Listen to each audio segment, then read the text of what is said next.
Rikka has started off pretty strong in the World Championship qualifier with a 6-0 record. Let's take a look at one of these matches and then we'll get into the deck list. So in this match, we actually lost the coin toss, but the opponent opted for us to go first, so this was kind of interesting. Regardless, in this match, I want to talk about Rikka and its place in the current meta of Tearlament ISHIZU. Right now, you may think that Rikka is pretty bad because Tearlaments just dominate it, just like it does with every other deck, so why would I play anything but a Tearlament counter or Tearlaments themselves? Well, you can really say that about any format in Yu-Gi-Oh! And actually, Rikka beat Tearlament before the ISHIZU cards in the European 2022 Championships, and Rikka does have a number of decent interruptions, especially when it goes first, that it can utilize against Tearlaments to shut them down.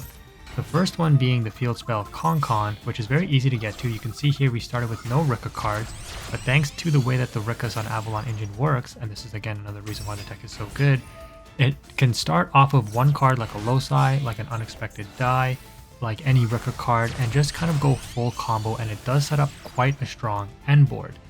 But back to the fact of the interruptions. With Rikka Con, if you use a card like Rikka Sheet or any other Rikka card that has the cost to tribute a monster, with Con, when you pay that cost with your opponent's monster, you do not trigger the Tearlaments effect because it's being tributed for cost. Opposed to if you use something like Teardrop, the Rikka Queen, this tribute effect is an effect not for cost, so this would trigger a Tearlament effect. So right there, the Con field spell can really shut down a lot of the Tearlament play.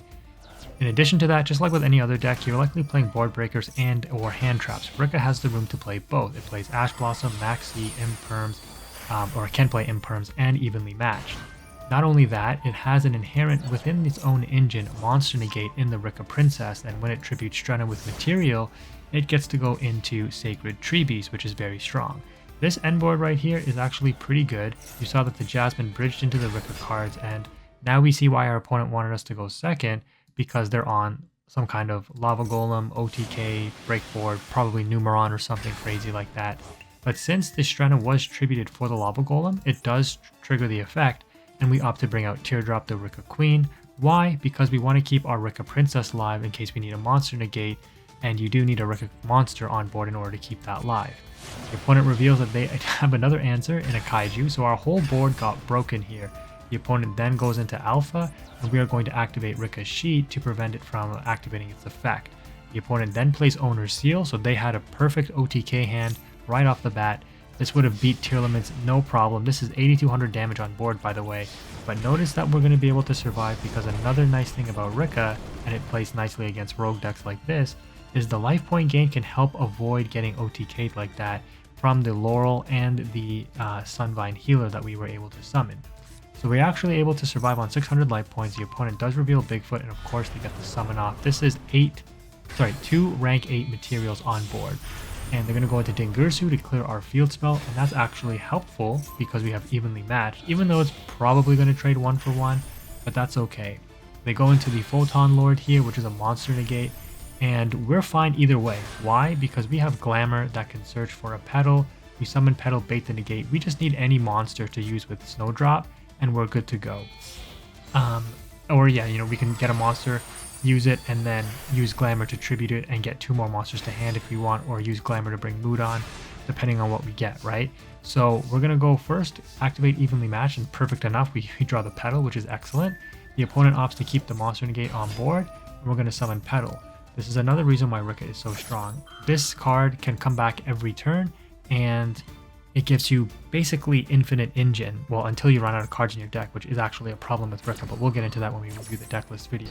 So we bait the negate with the Petal, and now the opponent knows we have Glamour, and they know we have Snowdrop actually, because Glamour was brought back with the first Strenna that is now engraved, and we brought this to hand off of the Jasmine, right? So they know our cards, and I think they understand that we're about to out-resource them hard here, because we're about to go into a Teardrop tribute off this monster. We got Field Spell that will trigger and set a card from the deck again, and the opponent realizes the resource gain is just too much on the Rikka side because we're going to get Petal back next turn as well and just outgrind them for the win. So even though our board was broken, we were able to come back and take that W. Alright, so taking a look at the deck list here, I'm going to focus on two main things. One is how does it fare in the meta against Tearlaments and against the anti-tier decks that are going around like Exosister and Floowandereeze. And then I'm going to go over some of the deck's overall weaknesses. So to start off, against Tearlaments, you do have a number of very strong interruptions, like I mentioned in the duel video, or the clip prior, is that when you can start setting up the Con field spell and tributing your opponent's cards for cost, it's a very good way to stop the Tearlament cards from fusing. In addition, you have a Bongalancer that you can put on the field, which bounces the card back to hand, so that will not trigger a Tearlament's fusion either. And then finally, you have like Princess, which is an inherent negate that you can use to negate just a generic any monster, right? And again, you can pull shenanigans off with tributing the Strenna, then Strenna bringing out Sacred Tree Beast. This can be a very powerful negate and destroy, especially in negate a fusion summon from the graveyard. Therefore, you don't trigger the destruction of a monster on the field to trigger a fusion in the graveyard. And then you also have the room to play hand traps. You play Ash Blossom, which can stop the mill 5. You play Maxi, which is also generally shuts down or slows down the Tearlament player's turn. So the deck can be fairly resilient. If they do end up building a big board, you do have the chance to break it with an evenly matched. So it's fairly strong in that regard. And it has the going second cards to kind of try to break the Tearlament board as well. Now, where it suffers is if it goes second and your opponent is either not playing a monster-based deck, so they're playing like Labyrinth or something back row heavy. That's why we play Rose Whip, is because this deck depends on your opponent putting monsters on board so that you can tribute those monsters off and bring your monsters out to the field. So if they're not playing monsters, they're playing spells and traps, you're in a rough spot. That's why I opt to main deck the Rose Whip. Another option that you could look at is also basically a barrier statue for Rikka, which is searchable off of a Glamour, right? And you've seen in the clip, there's a number of ways to get Glamour to your hand off of like Mudon, getting Field Spell, getting Glamour, right? So, and Mudon is searchable through like Petal, through Jasmine, which you saw us bridge the gap from Sunavalon into Rikka 4. So there's a lot of different ways that you can get this out on turn 1 if you go first. And it's very easy to do. So you Glamour, you tribute a monster, you bring Princess to hand, which is a level 4 Rikka, and then you bring any other level 4 plant, so you bring Cactus Bouncer. And then this is on the field, it's 1800 attack, your opponent's likely not beating over it. So there's a lot of different tech options that you can use. As far as the weaknesses of, additional weaknesses go, you do start running out of gas, like your engine, basically by turn 3 or 4. So if because you do expel a lot of resources on board in order to set up a very strong board. But if that board does get broken, and it can get broken by things like evenly matched, like the Kaijus and Lava Golems, as you saw in that clip earlier, it can be very hard to recover from. Now, in our situation in that clip, we only had one turn played, right? And we used one Strenna, one Teardrop, so we still had another set of them in our extra deck that we were going to set up, and that's why the opponent resigned, because they were like, he's going to outgrind me, and I'm not going to be able to break his board again the way that I did the first time, because I literally did that with 5 cards, and I only have 1 card left in my hand after he sets up his board. So the opponent knew that game was over.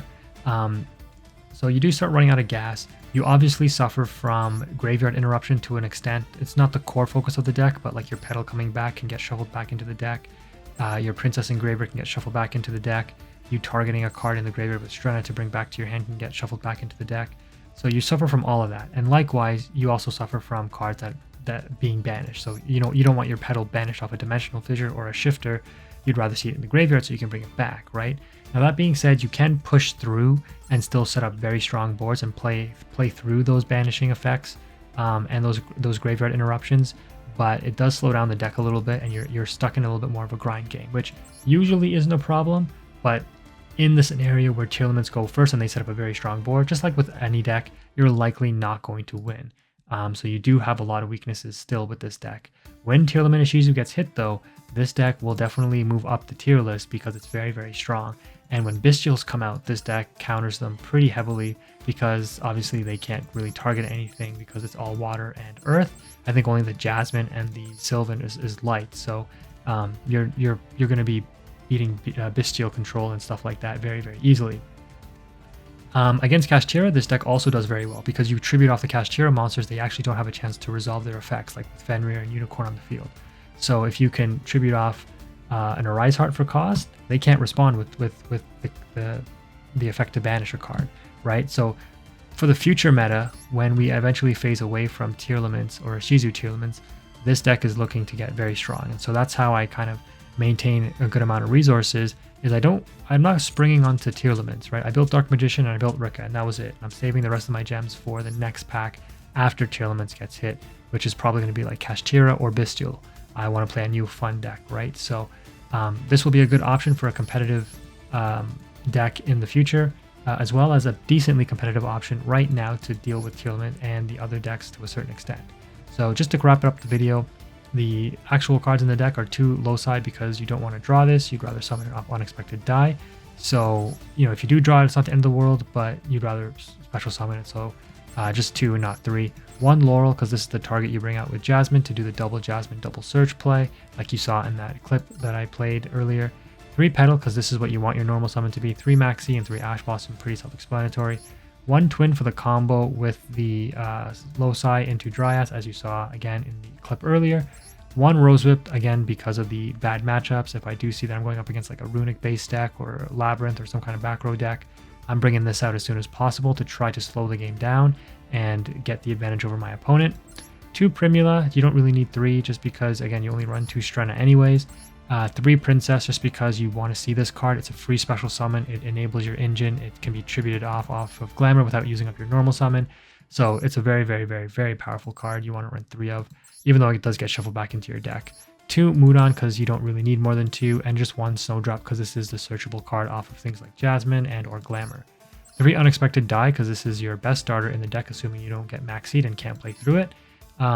Bringing out the Loci is an instant 4 materials on board, and then you can extend it to double Jasmine, go into your Rikka engine if you don't have it, just like you saw in the clip that I played.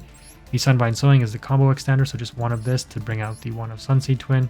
2 Concon, just in case 1 gets outed. You don't need 3. Once it's on board, you have control. If it gets removed from the board, you have a second Mudan, you can likely bring out a second one, or you can recur it from the graveyard with Strenna. Okay, 2 Call by, 1 Crossout Designator, because again, you need to counter Maxi. That's another weakness of this deck. It does special summon like 15 times in 1 turn.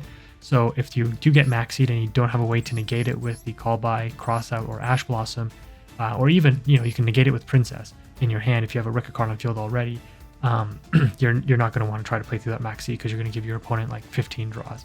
I opted to play 3 Evenlies as well as board breakers. These can be replaced with Imperms or something too if you want. I opt to play 1 Tranquility just as another search target off of Concon. It does help me in the grind game to bring back like Snowdrop to make another rank 8 monster that if I might need it. And then 2 Sheet, because again, sometimes you want to hard open this, and then having the second one for follow-up when you've used the first one is also very helpful. The extra deck is just 2 Strenna, 1 High Protector, 2 Teardrop, 1 Sacred Tree Beast, 2 Dryas, 1 Healer, 1 Thrasher, 2 Jasmine, because again you saw why 2 Jasmine were useful for the combo, 1 Sylvan Dancepone, 1 Malias, which helps you link into the Bangalancer. So that's the video, guys. Let me know what you think. Thank you for watching, and if you are going to build Rikka, good luck. It can be frustrating at times, but I think it will be worth it in the long run. Thank you again. Quantum is out.